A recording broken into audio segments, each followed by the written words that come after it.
दोस्तों, आज मैं आप सभी के समक्ष शिव विवाह की पावन कथा प्रस्तुत कर रही हूँ। जो मनुष्य शिव विवाह की पावन कथा को सुनते हैं, उनके सभी मनोरथ पूर्ण हो जाते हैं। आइए शुरू करते हैं। बोलो शिव शंकर भगवान की जय, माता पार्वती की जय। सती माता के आत्मदाह के बाद विश्व शक्तिहीन हो गया और शिव जी घोर तपस्या में लीन हो गए। ब्रह्मा जी ने तारकासुर की तपस्या से प्रसन्न होकर उसे शक्तियां प्रदान की और वरदान दिया कि वह शिव के पुत्र के हाथों मारा जाएगा। अपनी शक्तियों का दुरुपयोग कर उसने त्रैलोक्य पर आधिपत्य जमा लिया। भोलेनाथ को बिना पत्नी के देखकर तारक आदि सभी दैत्य बहुत प्रसन्न थे। उस विकट स्थिति से उबरने के लिए देवताओं तथा ऋषि मुनियों ने आदि शक्ति अम्बे भवानी की आराधना की। देवी ने प्रसन्न होकर देवताओं से कहा, हिमवान के घर में मेरी शक्ति गौरी के रूप में जन्म लेगी। भगवान शिव उससे विवाह करके पुत्र को जन्म देंगे, जो तारक का वध करेगा। आदि शक्ति ने हिमालय पर्वत के राजा हिमवान और रानी मैनावती के यहाँ कन्या के रूप में जन्म लिया। उस कन्या का नाम पार्वती रखा गया। पार्वती अर्थात पर्वतों की रानी। पार्वती को गिरिजा, शैलपुत्री और पहाड़ों की रानी आदि कई नामों से पुकारा जाता है। नारद मुनि की प्रेरणा से भगवान शिव को पति के रूप में प्राप्त करने के लिए देवी पार्वती वन में तपस्या करने चली गई। देवताओं ने शिव पार्वती मिलन के लिए भगवान शिव की घोर तपस्या को भंग करने का निश्चय किया और सभी की सहमति पर कामदेव को इस कार्य के लिए नियुक्त किया। तब कामदेव शिव तपोस्थली पर पहुंचकर तरह तरह के प्रयोग करके भगवान शिव का ध्यान भंग करने में लग गए। कामदेव ने एक पुष्प बाण भगवान शिव पर छोड़ दिया, जिसके फलस्वरूप शिव जी की तपस्या भंग हो गई। भोलेनाथ कामदेव पर क्रोधित हो गए और उनके क्रोध की अग्नि ने पल भर में ही कामदेव को भस्म कर दिया। देवता एक तरफ भगवान भोलेनाथ के फिर से जागृत होने पर खुश थे, लेकिन दूसरी तरफ अपने प्राणों का बलिदान देने वाले कामदेव पर दुखी थे। कामदेव की पत्नी रति अपने पति की भस्म को देखकर जोर जोर से विलाप करने लगी और भोलेनाथ से विनती करने लगी कि उसे उसका पति लौटा दें। तब भगवान शिव ने रति को यह आश्वासन दिया कि द्वापर युग में भगवान कृष्ण के पुत्र के रूप में कामदेव पुनः जन्म लेंगे। उधर शिव को पति रूप में पाने के लिए माता पार्वती ने बहुत कठोर तपस्या की। उन्होंने 1000 वर्ष तक कंदमूल और फलों का, 100 वर्ष तक केवल शाक का आहार किया। कुछ दिन तक हवा तथा पानी से ही गुजारा किया और कुछ दिन हवा और पानी को भी त्याग दिया। फिर पुनः वृक्ष से गिरी हुई बेल की सूखी पत्तियां खाकर 3000 वर्ष व्यतीत किए। जब पार्वती जी ने सूखी पत्तियां लेना भी बंद कर दिया तो उनका नाम अपर्णा पड़ गया। उनकी तपस्या के चलते सभी जगह हाहाकार मच गया। बड़े बड़े पर्वतों की नींव डगमगाने लगी। भगवान शंकर ने पार्वती की परीक्षा लेने के लिए सप्तऋषियों को उनके पास भेजा। तब सप्तऋषियों ने पार्वती के पास जाकर उन्हें यह समझाने के अनेक प्रयत्न किए कि शिवजी अघोरी, अमंगल वेशधारी और जटाधारी हैं। वह तुम्हारे लिए उपयुक्त वर नहीं है। उनके साथ विवाह करके तुम्हें सुख की प्राप्ति नहीं होगी। तुम तो एक राजकुमारी हो, तुम उनका ध्यान छोड़ दो। परंतु पार्वती अपने विचारों में दृढ़ रही। उनकी दृढ़ता को देखकर सप्तऋषि अत्यंत प्रसन्न हुए और उन्हें सफल मनोरथ होने का आशीर्वाद देकर भोलेनाथ के पास वापस आ गए। सप्तऋषियों से पार्वती के अपने प्रति दृढ़ प्रेम का वृतांत सुनकर भगवान भोलेनाथ प्रसन्न हुए। इसके बाद भी महादेव एक बार अपने आप से पार्वती के मन को परख लेना चाहते थे। जब पार्वती तपस्या में लीन थी, तभी उन्हें एक बालक की चीख सुनाई दी। उन्होंने देखा कि पास ही तालाब में एक बालक को मगरमच्छ ने पकड़ रखा है। बालक ने माता से अपनी रक्षा की गुहार लगाई। उस बालक की पीड़ा को देखकर पार्वती जी का मन भर आया। उन्होंने मगरमच्छ से प्रार्थना की कि इस बालक को छोड़ दो। तब मगरमच्छ बोला कि यह बालक भगवान ने उसके भोजन के लिए भेजा है, वह उसे क्यों छोड़े। माता पार्वती ने बहुत समझाया कि एक नन्हे बालक को मारकर उसके माता पिता को दुखी ना करे, पर मगरमच्छ मानने को तैयार नहीं था।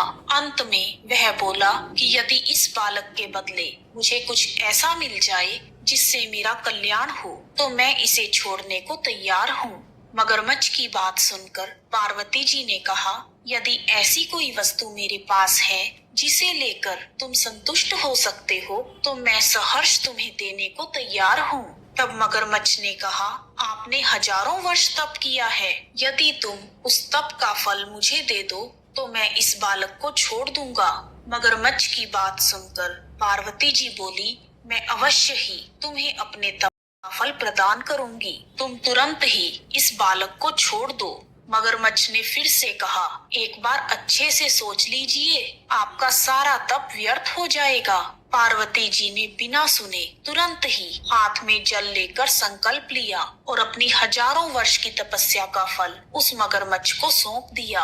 इसके साथ ही मगरमच्छ की काया सोने की तरह चमकने लगी और उसने बालक को छोड़ दिया।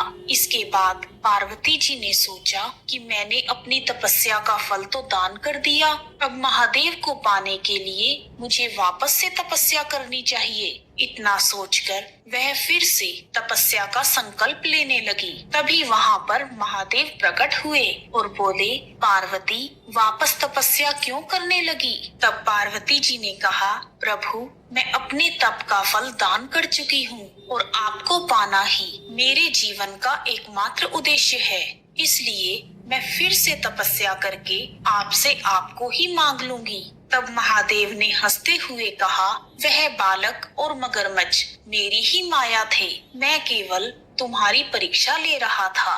मैं तुमसे पूरी तरह संतुष्ट हूँ, अब तप छोड़ो और विवाह की तैयारी करो। और इस तरह अपनी कठिन तपस्या और सरल मन के बल पर पार्वती जी ने भगवान शिव शंकर को प्रसन्न कर दिया और उनके जीवन में एकाकार हो गई।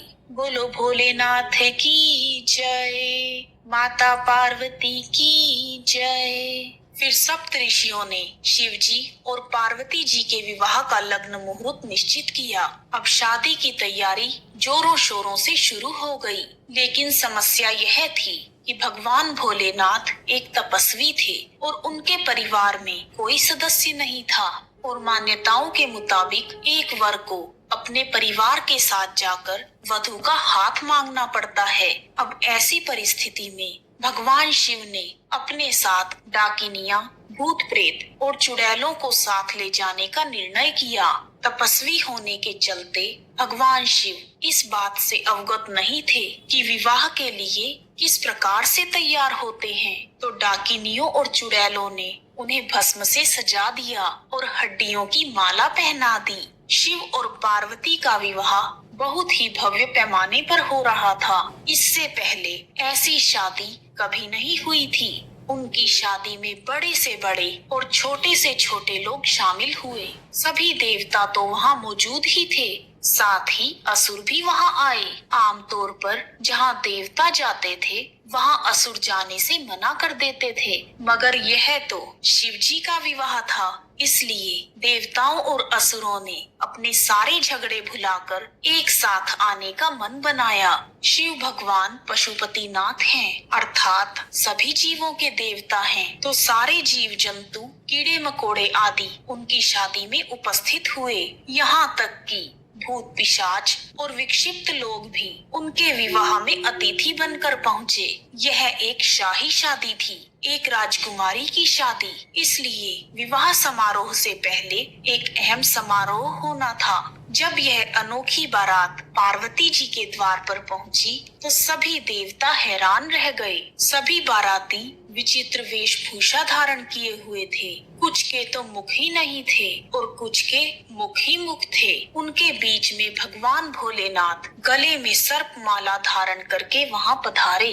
द्वार पर पहुंचते ही शिव जी भगवान से शगुन मांगा गया। तब शिव बाबा ने पूछा कि शगुन क्या होता है। तब वहां उपस्थित एक जन ने कहा, आप अपनी कोई प्रिय वस्तु दान में दीजिए। तब शिव शंकर भगवान ने अपने गले से सर्प उतारा और उस स्त्री के हाथ में रख दिया जो शगुन मांग रही थी।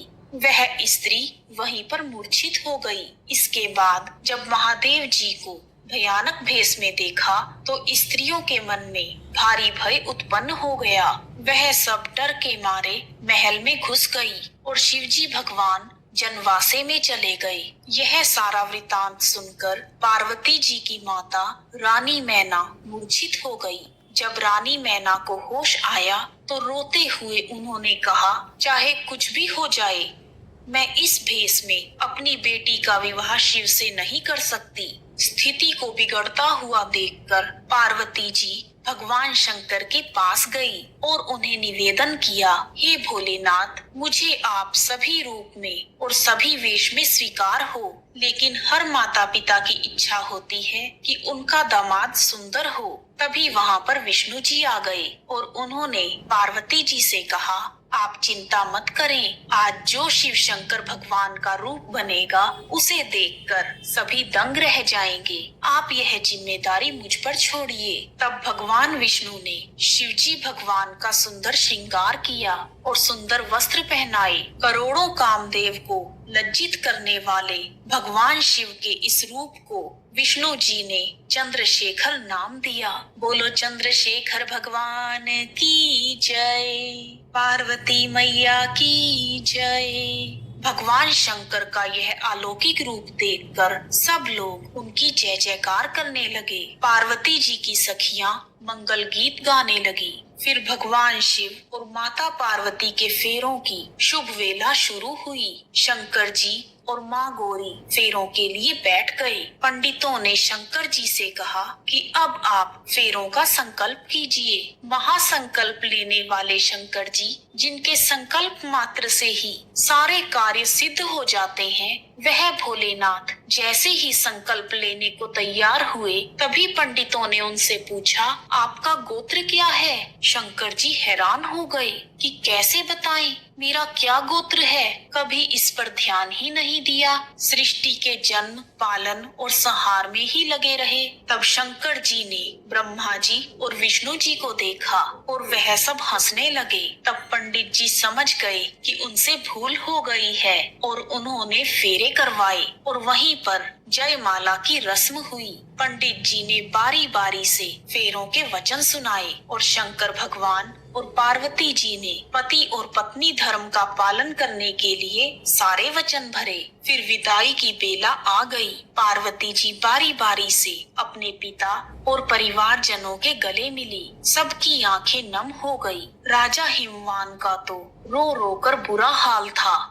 रानी मैना भी अपने आप को संभाल नहीं पा रही थी। इस विदाई की बेला में वह पार्वती जी को पकड़कर अलग ले गई और उन्हें घर संसार के लिए शिक्षाप्रद सीख देने लगी। उन्होंने पार्वती जी को पति धर्म और ससुराल धर्म की शिक्षा दी। रानी मैना ने कहा, आज से ससुराल ही तुम्हारा घर है। कभी भी अपने पति की अवहेलना ना करना और हमेशा मिलकर चलना। घर में सभी बंधु बांधवों का सम्मान करना। अब तुम्हारा यही संसार है। स्त्री के लिए पति के समान कोई दूसरा नहीं है। माता पिता अपनी संतान के शुभ चिंतक होते हैं, लेकिन वह मुक्ति नहीं दे सकते।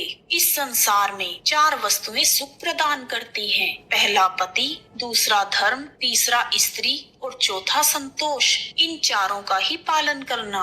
स्त्री से 2 कुलों की रक्षा होती है। पिता के कुल की तो वह रक्षा करती ही है, पति के कुल की भी रक्षा करती है। इसलिए तुम दोनों कुलों की रक्षा करना। हमारा मान सम्मान अब तुम्हारे हाथ में है। इतना कहकर राजा हिमवान और रानी मैना ने पार्वती जी को विदा किया। इस प्रकार शिव विवाह की पावन कथा पूर्ण हुई। बोलो शिव पार्वती की जय।